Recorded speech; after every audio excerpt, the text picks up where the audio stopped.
Good morning, tropa! Today is April 6, 2024. So ngayong araw, tropa, pauwi na tayo. Galing tayo ng third shift. So medyo na tayo medyo antok. Ito pinakamahirap na schedule ko, tropa eh. Yung papasok tayo ng 10 PM, tapos uwi tayo ng 6 AM. So medyo challenging kasi syempre yung tulog talaga natin ay sa gabi. So ngayon, matutulog tayo ng araw. At the same time, puyat tayo. So minsan kapag gantong pauwi na, eh medyo pumipikit-pikit tayo, di ba? Lalo na ako, nagmumotor. So kailangan buhay na buhay yung diwa ko kapag pauwi ng bahay. So kailangan talaga doble ingat.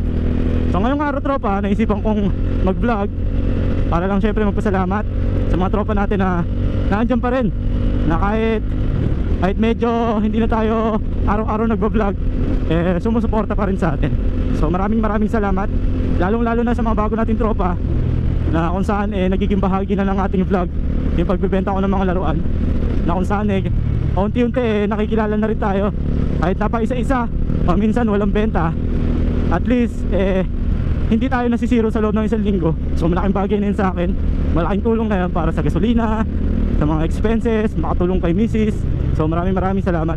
So ngayong araw, tropa, meron tayong customer all the way from Baguio. So maraming salamat sa iyo, tropa. Nabulol na naman ako. Meron din tayo all the way from Quezon City. Meron din tayo all the way from Quezon, Tayabas, Quezon. So maraming salamat sa inyo, mga tropa. So hindi ko nabanggit yung mga pangalan kasi hindi ko na sa ulo.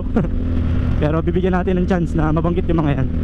The way na pasasalamat na rin sa mga sumusuporta sa atin. So ngayon, approaching na tayo syempre sa Barangay Dismo. Ewan ko lang kung gising na yung mga bata. Medyo nagtatampo na yung mga bata sa atin kasi sa tuwing dadaan tayo, wala na tayong mga sorpresa eh. So pasensya na mga bata, medyo busy lang si Tonton. Pero babawi tayo.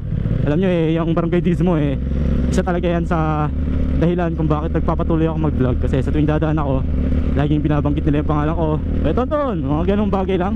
Malaking bagay na yun sa akin. Sarap na sa pakiramdam yun. So ngayon, ewan ko kung gising na sila kasi masyado pang maaga. At the same time, ano ba ngayon, Sabado? So walang pasok yung mga bata. So nakaraan nga pala kahapon, piyesta sa amin, Barangay Mamatid. Kaso wala kaming handa. Walang panghanda eh. So nakikain na lang kami ni Macy's sa mga kakilala niya, sa mga tropa niya nagsusumba. Sayang hindi ko na-vlog kahapon. So ilang bahay yung pinuntahan ni Macy's, dalawa. Hinatid ko. Yung isa nakikain ako, pero malis din ako agad kasi nga yung naghatid ako ng laruan sa JNT. So yun yung delivery na napili ko kasi mas mura. So palagi kong binabanggit, mas mura. At the same time, safe na safe yung item mo kasi sa harap mo. Nakikita mo kung paano nila i-wrap. Meron na, boss, kagabi. Tinanong tayo ni tropa kung may ticket na tayo. Hindi ka na nilabas, pero meron talaga ako gabi. Ito lang problema dito minsan kapag Saturday and Sunday, maraming mga nagbabike, so pupunta ng Tagaytay. So medyo nagiging traffic, lalo na pag nauna na sila yung mga bike. So medyo tumatagal tayo dito ng 10 minutes nga, minsan nga 20. Pero sana wag naman ngayon. Yun, pag dumaan na tayo, okay na yan. Dire-diretso na tayo hanggang dun. Yun, let's go. So balik tayo sa kwento ko kung saan hindi na tayo masyadong nakakapag-vlog. Pero syempre hindi mawawala yung vlogging. Ano yan nasa karugtong ng bituka ko yan. Hindi tayo susuko, hindi tayo nakikilala. Meron pa naman akong ginagawa, pero mostly mga comedy, yun sa bahay lang. Pag may naisip ako bigla, gagawin ko agad yun. Mga ganun lang. Pero lahat ng ginagawa ko, mga nangyayari sa totoong buhay. Totoong buhay namin ni Mrs. na usan alam mo, away pero katatawanan yung nangyayari. So sinishare ko lang sa inyo. At alam ko hindi lang ako yung ganun, na marami ring mga tatay na ganun yung nangyayari sa kanilang mag-asawa. Pero in a good way, in a funny way, diba? Pangit naman yung sobrang seryoso natin sa pagsasama mag-asawa. Kailangan may konti ring biruan, makuhan. Hindi dapat mawawala yun para happy lagi. Challenging. Wala pa yung mga bata, mga tulog pa yung mga tropa natin. So marami pa akong laruan dun. Nag-iisip lang ako ng mga games na pwede natin ipagawa sa kanila. Pero busy pa si Tonton or naisip ko sa iba namang lugar para syempre ibang bata makakuha rin ng laruan. Katulad nung nakaraan sa Barangay Baclaran, yun sa tabi ng lawa ng Laguna de Bay. Tuwan-tuwa rin yung mga bata doon. Tapos may mga nakakilala na rin sa atin doon. So binabati na rin tayo. Which is nakakataba ng puso, di ba? Ako, personally, syempre, napaka-impokrito ko naman kung di ko sasabihin na pinangarap ko na sumikat ko. Syempre, kaya nga tayo nagbablog, di ba? Kasi alam mo, kapag sumikat ka na, o kapag kumita ka na, mas marami kang magagawang vlog, di ba? Mas marami kang matutulungan. Kasi yun yung pinaka, ano dun eh, meron ka ng kakayanan na tumulong. Eh ngayon, wala talaga eh. Meron mang humingi ng tulong sa akin, wala rin ako may tulong. Kumbaga, umaasa lang ako sa sahod ko sa trabaho at sa mga business ko eh. Wala talagang kita dito sa pagbablog ko pa. Eh iba, sinasabi kumikita na daw ako. Ayaw maniwala na hindi pa ako kumikita. So wala tayong magagawa dun. Pero sasabihin ko yung totoo, wala pa talaga. Tsaka malayo pa ako. Marami pa akong kakainin bigas, kumbaga. Marami pa akong followers na dapat na madagdag. Watch hour, marami pa. Hindi pa pulido. Pero syempre, nakakarating din tayo dun.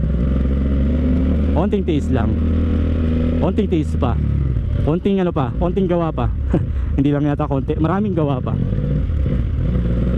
Sensya na, wala tayong magandang topic. Puro ito lang, kwento-kwento lang ako. Pero sana kahit pa paano, subaybayan nyo pa rin ako. So ito na, palabas na tayo ng Dismo. So ito na yung huling humps. Walang traffic ngayon, Sabado. So makakarating tayo ng bahay na maaga. Maaga talaga kasi umaga ngayon eh. Antok na naman ako. Hirap sa ulo ng ano, night shift. Napalaban pa kami kanina. Grabe. Yan talaga ang buhay. Yan talaga ang trabaho. Laban lang, laban. So maraming salamat pala at mga tropa ha. Wag sana po kayo magsawa na suportahan ang Buti Pa Si Tonton TV. Huwag nyo rin sanang palagpasin yun, na silipin man lang ang aking Facebook page na kung saan mga binibenta ni Tonton. Kung mahilig kayo sa laruan, mga second hand na laruan, pwede nyo bisitahin yun. Gusto nyo naman ng damit, may 9 Lives clothing din tayo. Meron din kayong matipuhan. So bisitahin nyo lang po yun sa Facebook. Dami kong business, no? Kailangan yun eh. Small businesses. Ang dami. Pag sinagsama-sama mo, malaki na yun. Okay lang kahit medyo maliit lang yung kita, di ba? Kung marami, ayos na yun. Malaking bagay na yun. Pandagdag kita, tulong kay misis, tulong sa pamilya, panggastos, pambayad ng mga bills. Bawa ng tubig. Lobat na yata yung camera natin. So hanggang dito na lang tropa. Tapusin ko na yung video. So if you like this video, please don't forget to like, share, subscribe sa Buti Pa Si Tonton TV. Sa Facebook man yan, YouTube and TikTok. So hanggang sa muli tropa, Buti Pa Si Tonton.